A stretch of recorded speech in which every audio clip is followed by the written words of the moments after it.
It is correct to say that the abundance of uranium is higher than that of tin. You can look in your chart of the nuclides or any other similar reference and find that, yeah, uranium is fairly abundant. It's not as common to find ores that are really high quality as you might have for other kinds of minerals.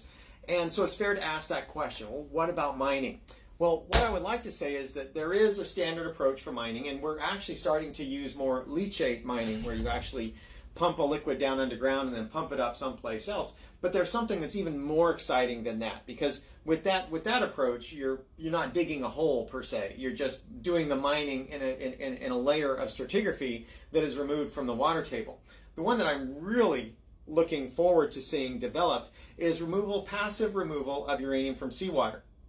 And the reason why is that when it comes to uranium removal from seawater, the literature says, yeah, you can do it passively. And the reason why that's exciting is that natural runoff from the mountains is dumping more uranium every year into the ocean than we need for electricity. It's about 9 times the electrical energy needs of the United States every year being dumped into the ocean naturally. It's about 4 times the whole world's electrical energy needs, just being dumped in the ocean from natural runoff of uranium in the mountains. Uranium it's concentrated in granite, so if you have a granite countertop, you're going to have uranium and its decay products there. And that is just being worn down and dumped into the ocean, and it just plates out at the bottom of the ocean. And you can passively remove that with these technologies.